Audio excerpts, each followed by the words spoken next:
Hello and welcome to the second video for CMI assignment 714, Personal and Professional Development for Strategic Leaders.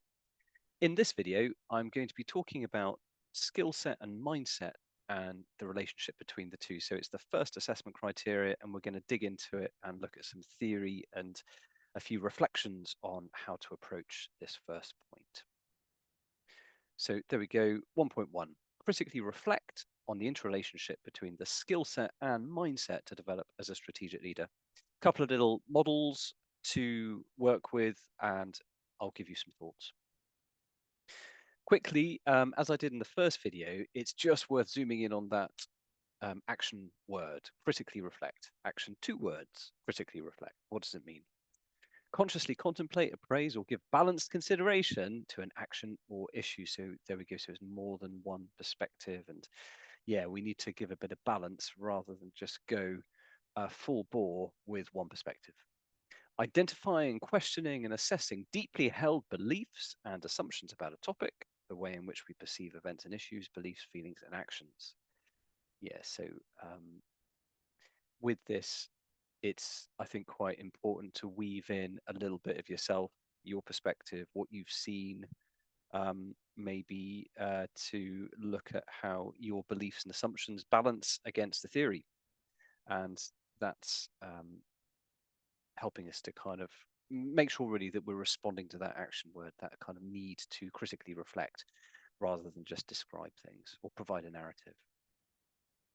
Skill set, first thing. Here is a little framework that we could perhaps think about. So I pulled this from the HBR, which is always really good on this stuff. So it's not a cutting edge insight, but I quite like it nonetheless. And yeah, so there we go. The article there, Strategic Leadership, the Essential Skills. So there we go. Not going to be a bad place to start when we think about the skill set of a strategic leader.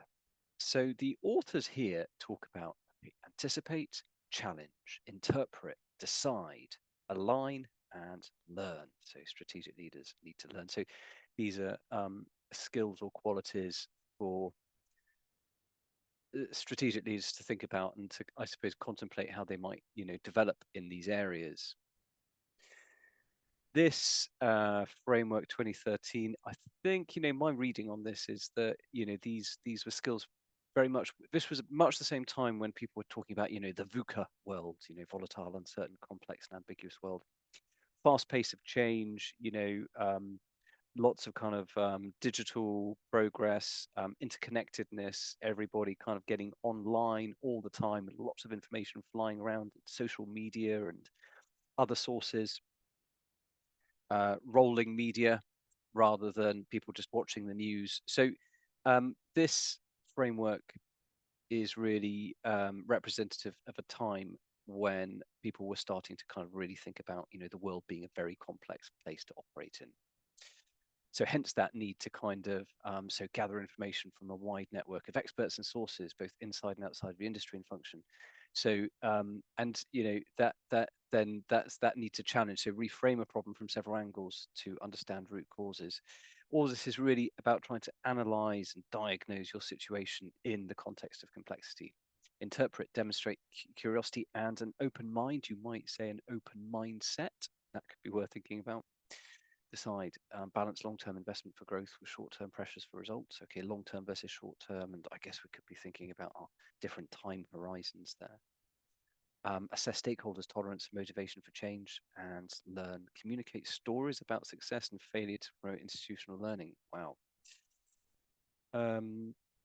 So yeah, these are undoubtedly useful skills for organizational leaders to develop. It is very much about understanding the complex world that we're in, being able to analyze, appraise, and interpret information, and then align stakeholders to our decisions. So I quite like the learning point as well, because it is this idea that actually we're never quite there. We've never got the perfect strategy or the perfect plan, and certainly our execution of it will never be perfect.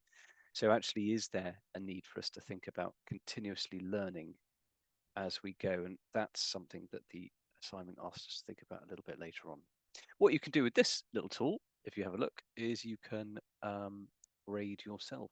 So if you think about yourself in your role, We've got a set of different competences there underneath each of these words. How would you grade yourself, with one being low and seven high? And there we go. The survey average in terms of the people who've done it, we can sort of benchmark ourselves. Well, that gives us a benchmark, and we can kind of see how we compare to that. You might say if you score a bit lower, those could be things to focus on developing. Critical reflection. What I would say, my view on this framework is that it's undoubtedly helpful. These are good things for people working in complex environments where there's a lot of information and maybe conflicting perspectives and all of that stuff. What I would also say, though, to be a little bit more critical, is this really a leadership skill set? You know, is there anything here that you wouldn't necessarily need to develop as a good individual contributor? So that would be my critical reflection. What it doesn't include is things like the ability to build a team around a project, which I would say is definitely a leadership capability.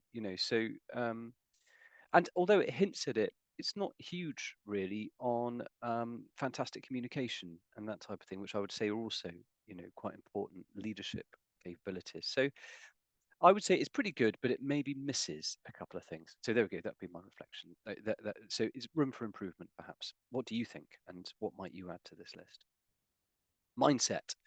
The most famous, well-known theory around mindset, of course, Carol Dweck's growth mindset theory. Um, 2006, it's this idea really of the benefits of having a growth mindset, and perhaps some of the challenges of a fixed mindset. So there we go, fixed mindset.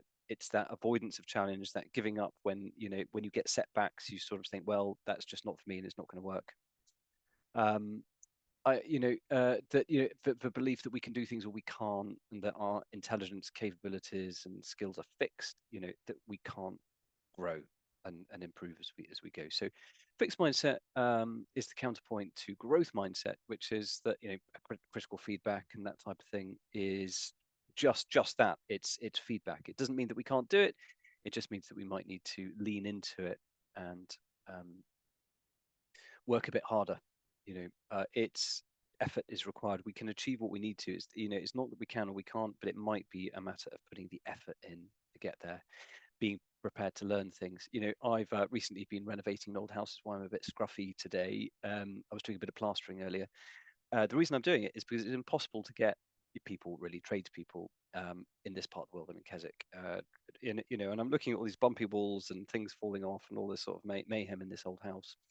And initially, my thought was, well, we've got to get people to do it because I'm hopeless at all of this sort of stuff. Actually, a little bit fixed mindset. Because we can't get people to do it, I'm like, right, let's lean into this. What does growth mindset say? I can't do it now, but I can probably learn it.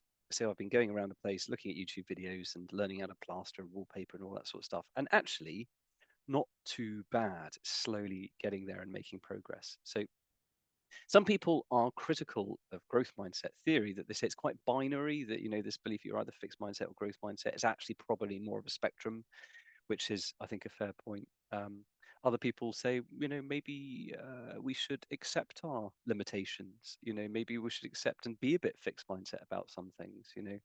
And I'm not totally against that either. It's not about necessarily trying to be brilliant at everything, or chase lots of different goals, because we could end up putting ourselves in different directions. So I'm not, I'm I think that those criticisms are worth listening to, but nonetheless, I think actually growth mindset is still a really helpful theory for us to think about. If something's very difficult, but it's worth doing or needs to be done.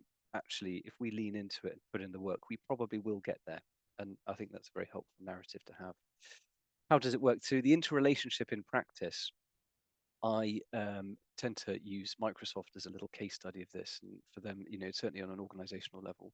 So how does skill set and mindset, work in practice? Well, I think the thing is that as an individual, I mean, obviously this isn't hugely strategic, learning how to wallpaper, but there is something about the things that we can't do now, rather than avoiding them or disengaging. It's that actually, if they're worthwhile or necessary, or add real value to us, to our work, then it may well be about taking the critical feedback and doing the work and a bit of study and development and learning these skills, choosing, I suppose, the choice of whether to lean in and learn new things is, I guess, growth mindset. And for me, that's where perhaps skill set and mindset interconnect. In teams, it could be about, again, the goals that we set for our teams. You might have people looking around saying, well, that's impossible, we can't do it.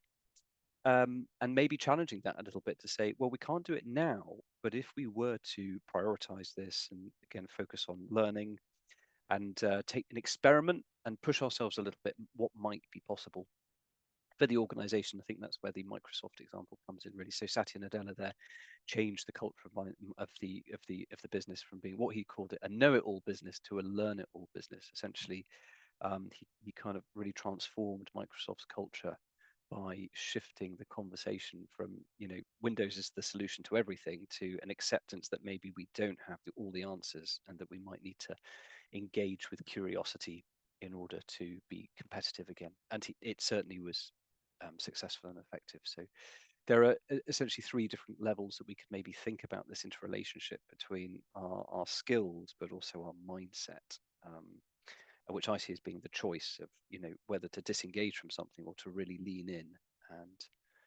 and put the effort in to get good at it.